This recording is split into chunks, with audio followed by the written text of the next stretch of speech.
Terus terakhir Riyadhus Shalihin karya Imam Nawawi, kitab Al-Fadail. Bab 212, keutamaan qiyamul lail, lamanya sujud Nabi dalam sholat malam. Di sini nanti akan jelaskan Nabi ketika sholat malam itu sujudnya lama sekali.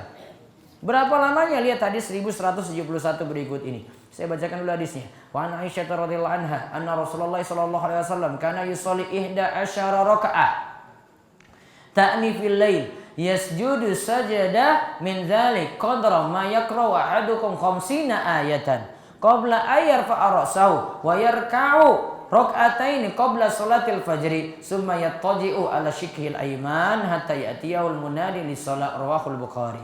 Baca hadisnya, artinya dari Aisyah radhiyallahu anha bahwa Rasulullah sallallahu alaihi wasallam melakukan salat 11 rakaat, yaitu salat malam.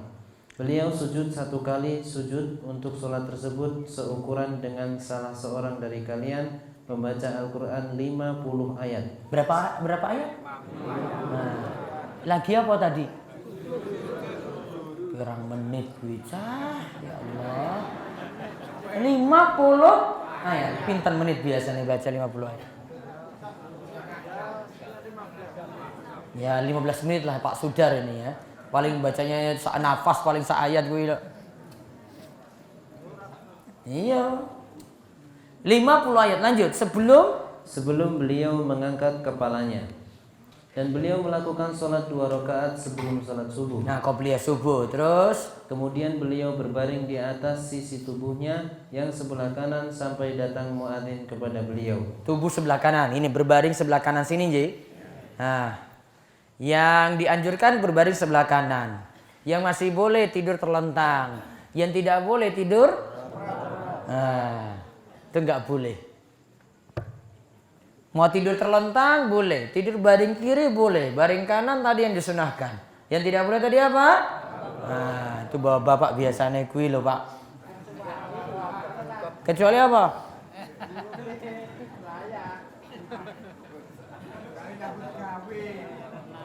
Itu diubah cara tidur seperti ini. Terus faedah saking hadis. Pertama, disunahkan memperlama sujud dalam sholat malam. Disunahkan memperlama apa? Sujud dalam sholat malam. Tadi lamanya Nabi sujud berapa lama? Baca 50 ayat. Berarti bacaan sujud itu bisa diulang-ulang. Subhana rabbil a'la, subhana rabbil a'la, subhana rabbil a'la, subhana rabbil a'la, subhana rabbil a'la, subhana rabbil a'la, subhana rabbil a'la. Sampai seperti 50 ayat. Iya kan? Karena gak mungkin cuma bengong saja 50 ayat. Gimana? Ya. Ada dia baca. Berarti bacaan ketika sujud boleh diulang lebih dari 3 kali. Paham ya Pak? Atau ketika sujud selain dia itu baca doa sujud, boleh juga memperbanyak doa.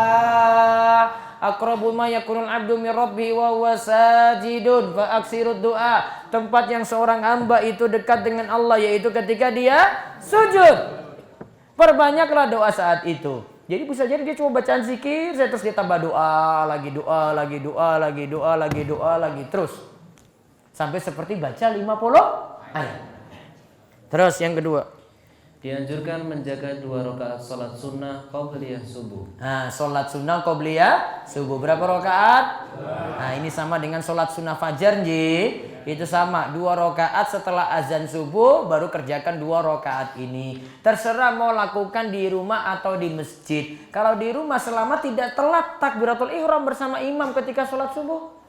Kalau di masjid juga boleh, namun yang afdal itu di rumah. Yang ketiga, dibolehkan berbaring sejenak selepas melaksanakan 2 rakaat sholat sunnah fajar. Berbaring sejenak setelah sholat sunnah fajar tidur. Namun kata para ulama ini kalau sholat sunnah fajarnya di rumah. Kalau di masjid kepiye coba?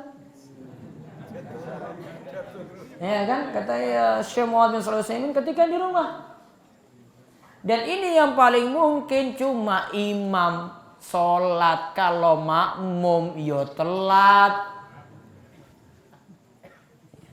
Namun kalau dari pernyataan Imam Nawawi, beliau sifatnya ini umum. artinya berlaku untuk imam maupun makmum. Namun tidurnya cuma sejenak. Yang penting tidak telat sholat subuh. Terus yang keempat, dianjurkan berbaring ke sebelah kanan. Dianjurkan berbaring ke sebelah kanan. Kalau bisa yuk ke arah kiblat baringnya tadi. Kepalanya berarti di utara, kakinya di selatan. Kalau bisa, kalau enggak minimal berbaring sebelah kanan. Terus yang kelima, Muadzin harus mengetahui imam hadir, barulah mengumandangkan iqamah. nah, muazin itu tunggu imam datang dulu baru boleh iqamah. Kadang kita itu enggak. Wes iqamah. Terus sudah selesai, imamnya dia iki ya. Hujan? Hah?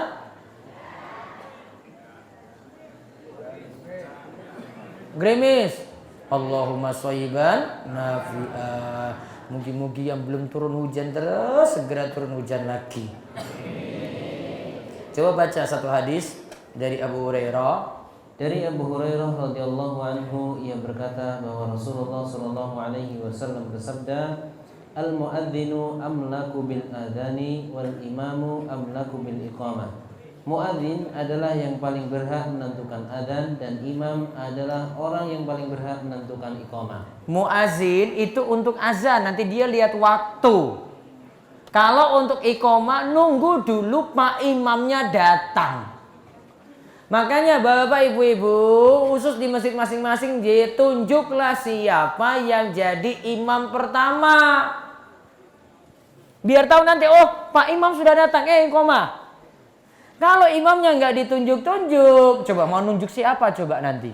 Ini kan bingung kan? Ini mau lihat siapa, imamnya aja nggak ada. Maka segera tunjuk siapa yang jadi imam pertama. Lalu Al-Baihaqi juga meriwayatkan hadis yang senada dari ucapan Ali radhiyallahu anhu. Kalau dari ucapan Ali ini baru perawinya itu sikoh sanadnya kuat. Wallahu a'lam. Itu hadis tentang lamanya sujud Nabi dalam sholat malam. Baik, saya tunggu pertanyaan. Belum boleh bubar ibu-ibu. Nunggu. Masih ada waktu 10 menit kalau ada pertanyaan. Monggo lewat WA dulu. Silakan bisa tanya di 0812 281 85131. Baca Pak. Iya, mohon maaf tadi terlambat karena listrik di rumah mati. Siapa yang listrik di rumah mati? Listrik rumah saya. Urung bayar paling. Insya Allah sudah. Terus. Assalamualaikum warahmatullahi wabarakatuh. Waalaikumsalam warahmatullahi wabarakatuh. Ustaz, saya bertanya. Saya terkena artritis. Apa itu?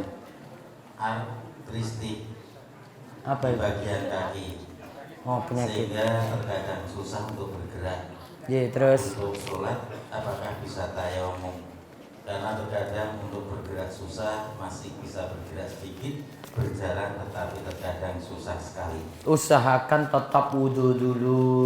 Kalau mampu wudhu dan tidak masalah untuk wudhu tadi. Terus.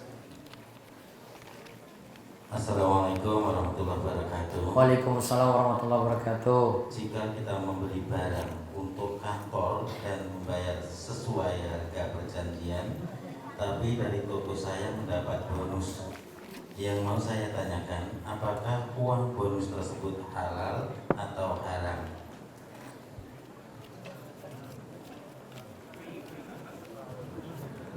Bonusnya dikasih ke toko tadi dari kantor. Sebentar, yang kasih hadiah siapa? Toko untuk Ya, pembeli. Yang membeli siapa? Kantor tadi? Iya. iya. Nggak boleh. Apalagi kalau PNS. Kalau PNS masuk dalam gulul. Gulul itu hadiah khianat. Kenapa hadiah khianat? Pejabat pegawai negeri itu dia punya kedudukan itu karena rakyat. Maka kalau dapat hadiah, kok rakyat nggak tahu, jadi hadiah khianat. Maka statusnya seperti gonima di masa silam, ada orang ngambil diam-diam gonima tadi, harta rampasan perang tadi, maka Nabi sebut gulul. Gulul ini haram. Maka uang tips untuk pegawai negeri lebih berat dibandingkan untuk pegawai swasta. Kalau pegawai swasta dia cukup lapor ke atasannya langsung. Walaupun ini tidak masuk dalam gratifikasi, namun ini masuk dalam uang tips. Dan ini masuk dalam istilah gulul. Gulul itu ada 3 macam. Pertama, harta rampasan perang yang diambil diam-diam. Yang kedua, korupsi kas negara. Yang ketiga, hadiah tips untuk pejabat atau untuk pegawai negeri. Maka tidak boleh. Nah, itulah beratnya jadi pegawai negeri. Orang rasa cuma terus hati-hati. Boleh bekerja jadi pegawai negeri, boleh. Namun untuk hati-hatinya, untuk harta ini. Nggak boleh bilang rasa nggak boleh. Salah yang bilang rasa tadi. Apakah tanah yang digunakan jalan mendapat pahala yang mengalir ketika sudah meninggal? Iya. Kalau dimanfaatkan terus dengan catatan. Yang kasih tanah tadi muslim, rajin sholat. Kalau bukan muslim, tidak rajin sholat, tidak masuk pahala. Kakak saya meninggal, dari istri pertama punya anak 1. Istri kedua punya anak 1. Beli tanah sama istri kedua. Apakah anak dari istri pertama itu tidak dikasih Pak Ustadz?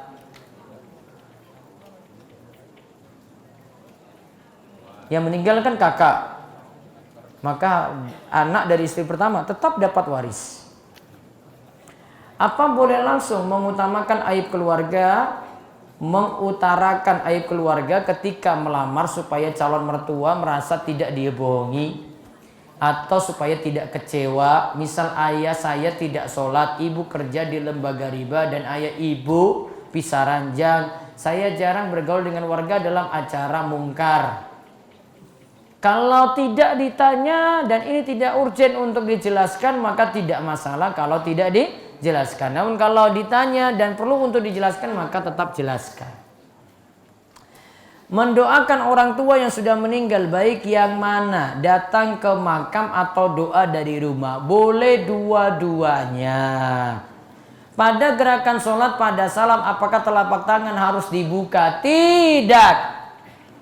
Salam ya, ini tangan J, lihat telapak tangannya J, tetap tutup.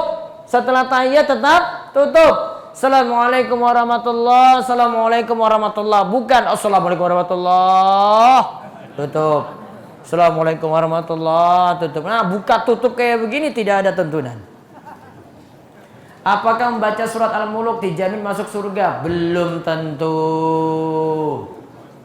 Apakah majelis ini hanya datang, duduk, dengarkan? Kalau bisa saudara Pak Sudar duduk dan dengarkan. Oh, Pak Sudar gue loh Pak. Tinggal perbaiki biar Pak Sudar jadi sadar. Membadalkan haji untuk Bapak Ibu sekaligus boleh atau tidak? Satu orang cuma membadalkan mengganti satu orang. Makin deras toh? Sebentar. Sholat malam 11 rakaat apa termasuk sholat witir, atau apa sholat malam 12 rakaat itu termasuk sholat witir? Yang 11 tadi sudah termasuk witir. Ustadz, apakah infak itu sama dengan sedekah? Hampir sama istilahnya. Nanti ada rincian lagi untuk itu. 2 pertanyaan lagi. Pak Ustadz, musik itu haram atau halal? Bagaimana dengan senam ibu-ibu yang menggunakan musik? Apakah diperbolehkan? Terlebih-lebih musik yang digunakan juga dangdut. Tidak boleh, apalagi senamnya pakai You can see, rock mini, nggak boleh. Nanti masalah musiknya juga masalah. Wallahu a'lam. Ustadz, jumlah hadis yang ada di dunia ini ada berapa? Apakah benar ada 100 sampai 300 ribu atau sekitar 12 ribu? Masih banyak sekali hadis-hadis yang ada. Wallahu alam totalnya berapa? Bila anak selalu berdoa mendoakan orang tuanya, namun si orang tua itu tidak sholat sampai tidak doa si anak itu, dan diampuni tidak dosanya orang tua. Kalau orang tuanya muslim tetap terus didoakan. Karena hujan semakin deras. Nanti saya ingatkan, hari Sabtu ada apa tadi? Kajian akbar. Jumat kali Sabtu wonten daurah. Pokoknya mau hujan tetap ada kajian di DS, kecuali saya umumkan libur. Untuk Ahad Wage besok saya izin, jadi tidak ada kajian saya di Tepus. Begitu juga di Semanu kosong dulu karena mesti jagong di Jakarta. Sabtu jam 12:30. Bar zuhur nggih hari Sabtu nggih. Jam 12:30 sampai jam 2. Ya kalau mau sholat zuhur di sini. Ya, siap-siap sholat zuhur di sini, nanti kita suruh di DS baru ke sini ke lapangan.